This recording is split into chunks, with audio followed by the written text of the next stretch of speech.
Hey guys, and welcome back to another video. Manchester City beat Fulham yesterday in the FA Cup 4-1. It was a lovely day, a fun day, a bit of a miserable day if we're being honest with that weather, but it was still absolutely great fun to watch Manchester City back in action and playing some lovely football and progressing in a way that our cross-time rivals definitely couldn't do. Sorry, United, you're not it anymore. We are it, and it's lovely, absolutely great. I want to go into 5 things that I took from the game. Of course, there's always loads to talk about. There really is, but these are 5 things that I personally noticed, 5 things that stood out to me. It's not to say it's a definitive list, but you know the crack by now. I also want to say thank you to OneFootball for being absolutely awesome. Absolutely awesome. I love saying that pun. It's terrible. But download OneFootball right now if you want the best app on the market with all the Manchester City news, all the stats and all the transfer goodness and all the information from across the world of football as well. It helps support my channel a little bit. It's just really good. Genuinely really good place to find out what's going on in football in general. It's how I keep up to date with the general news because I'm always so busy. It's good to keep up to date by just scrolling. I'm sat on the loot. I'm just scrolling through OneFootball or whatever, on the bus or something like that. And it's really, really useful. So download it right now. Scan the QR code next to my face or click the link in the description. What are you waiting for? Do it. Do it. Do it. And thank you as well for getting me to 60,000. Buzzing celebration time. 60k subscribers means absolutely loads. I'm going to do some kind of Q&A maybe this week. I'll sort it out tomorrow, but for now though I want to say big thank you. You're all absolutely wonderful people. Let's hit the subscribe button anyway. Road to 100k, and let's try and get 1,000 likes on this video. It'd be really appreciated. So I'm going to start initially with a very simple question. What break? It was like Manchester City hadn't disappeared. City were absolutely fantastic yesterday. Of course, Fulham put up a good game, but the performance, the intensity levels, and the focus, and generally the rhythm straight out of the block was really impressive, despite most of those players not being in the same country for the past couple of weeks. De Bruyne went to the Maldives. I think Ruben Diaz was in Dubai. You had Bernardo. I don't know where he was. He was walking around Piccadilly Gardens, actually, with John, his dog. I know someone else went to... who did he go? They all went everywhere, basically. I remember seeing, Gundogan's walking around California or something like that, or LA, or one of the two. Either way, they're all away, taking the mind off from football. And there's always a risk, of course, when that happens, that the players might not feel focused or sharp, or they may lose some rhythm or something like that. Absolutely none of that problems whatsoever. Guardiola, in my opinion, correctly went for a really strong side. He needed to get those players back and ready for the grind that is the end of the season run, and the players reacted perfectly. Of course, it only meant a couple of academy players were on the bench, which I'm sure we'll get to very, very soon. But what it did also mean is that the players then were ready for the Brentford game, and of course we got through as well. I mean, I want to win the FA Cup this year. I really want to win it, and Guardiola, I presume, always wants to win it because he's that kind of manager. But it was good to see the players come back after the break and look. Which leads me on to the next point. So finely tuned. I put here at the bottom, finely tuned. And what I'm talking about here is not the players, which they are, but I mean the squad.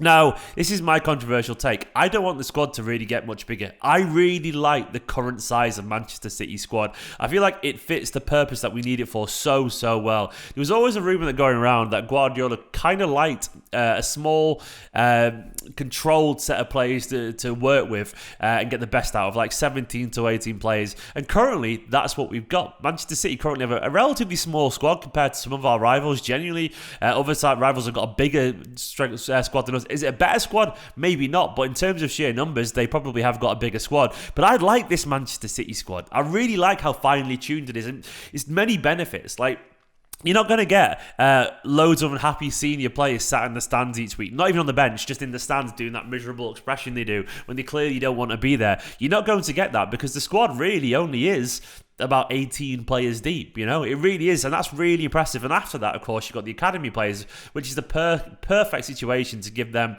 a bit of the carrot and the stick situation.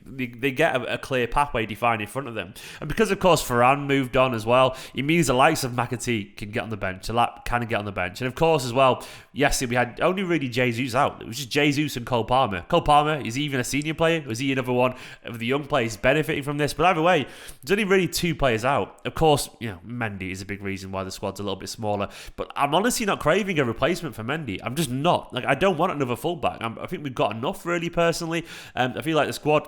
I just like this balance because you've got you've got a bunch of players together who all absolutely get game time when they need it. They've all played a decent amount of football recently, and there's no, as Guardiola says, no sad faces, no unhappy players, and I kind of like it. I think everyone's ready to play football. There's no cliques as well, because occasionally in football you'll get, basically, if you've got a squad of 24 players that are all senior internationals, they'll probably break up into small groups of friends of about 5-6 people each, and eventually you've got 4 segmented groups. Occasionally they'll all be together, but if you've only got 17 or 18 senior players, those cliques aren't going to form simply because it's such a small squad that they all have to be mates. They have to be better together. So currently, basically, we've got such a finely tuned and organised squad that I really like the balance and dynamic in it. I don't want it to massively inflate.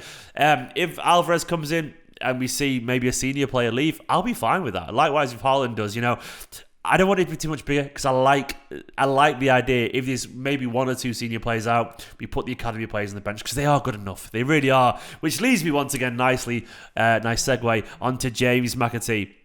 On the bottom, I've just put McAtee fits. He does. He just fits. Sometimes you see a player enter the pitch and play, and sometimes you forget that they're a youngster. Like, we've seen it with Phil Foden before, we've seen it with Cole Palmer, and now it looks like we're going to see it with James McAtee as well. He came on yesterday in a 15-minute cameo. That's really, really impressed me. And I think it would have impressed Guardiola too, simply because it was so simple. So simple, yet so effective. He didn't waste the ball once. He didn't give the ball away once from a pass. And his movement and his awareness and his decision-making was really, really intelligent. And that's the kind of thing that Guardiola absolutely craves. We already know he can finish wonderfully. We know he can dribble wonderfully. We know he can play beautiful passes. But can he do the basics? Well, he can. And he showed it yesterday in a performance that was much better than his one against Swindon. Not because he did anything wrong against Swindon. He just tried a little bit too hard, maybe a bit too eager. But this one, he was calm.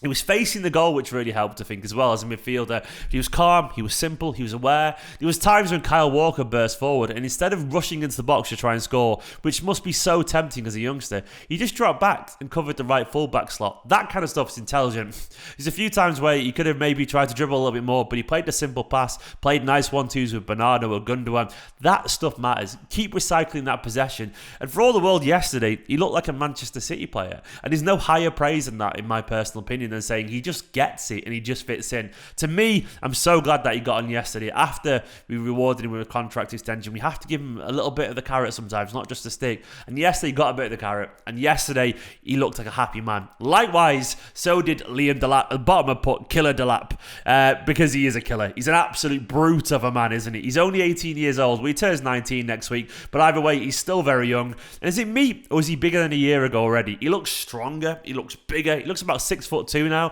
He was stood next to Tosin, who's 6'4". Barely looks smaller. And he's wide, man. He's wide. And I love the fact that he is not a typical Manchester City player, what we've been used to over the past few years, as well as McAtee just blended in.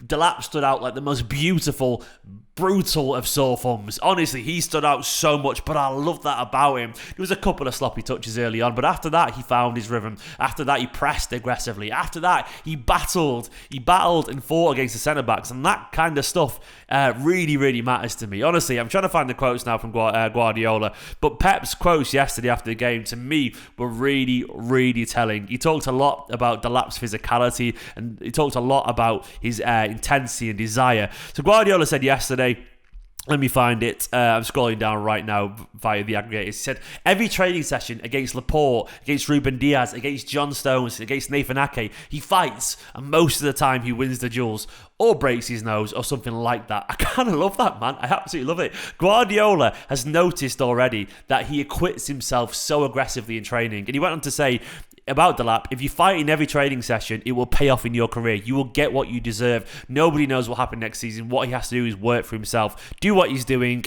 be patient, and in the right moment, for the quality he has, he will get what he deserves. And I love that as well. He also went on to say, the only problem we've had this season is he's been injured. Injury after injury because of problems with his ankles. He's a special quality, a different type of striker. He has this quality, and I'm happy for him. And last season, Liam grew up a lot. He's a type of striker we don't have, a killer, a typical British striker. He's a special qualities. To me, they are really enthusiastic words from Guardiola. And do you know what?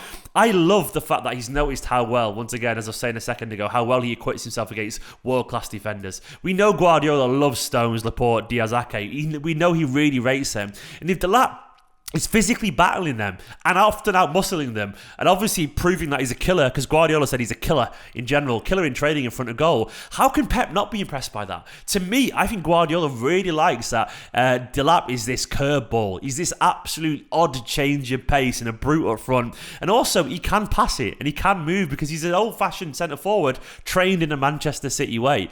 To me, I think Guardiola played him yesterday because he wanted to. Genuinely, there was so many reasons for him not to play yesterday. He could have brought on another senior from the first team.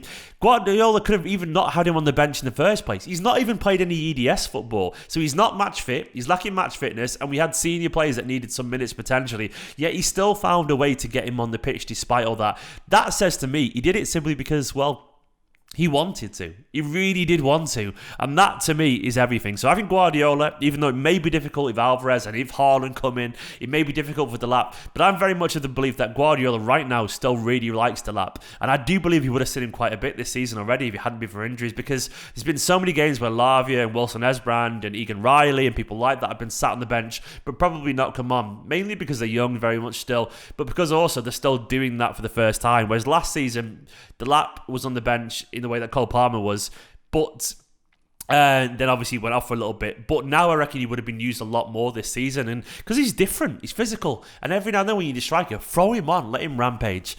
Hopefully he gets a chance, because I really rate it. And finally, as a very quick point, that's a happy squad, man. Did anyone else notice yesterday just how happy everyone looked in that squad? They were all laughing and enjoying the football on the sidelines. It's a really close-knit group full of players who really, really respect each other. And it goes back to what I was saying earlier about it being a finely tuned squad. That is a happy squad that's focused and confident of who they are in their own skin. There was reports yesterday that all the players feel like Guardiola is currently the happiest he's ever been at Manchester City. That same intensity and desire is still there, but he's mellowed because he just loves where he is right now. Maybe he'll extend, but I can only presume they're noticing it because they too are happy as well. These players are extending their contracts. They are loving their football. They are realising this is the best place to be, and they are realising just how lucky they are, from the academy players to the first team players to the coaches. And right now it should be how the fans should feel as well, because that is how I feel. Things right now are flying. There's never been a better time to be a Manchester City fan. The squad know that as well. It's a happy squad, a successful squad, and who knows what they can achieve this season. The sky really is the limit, and I absolutely love it.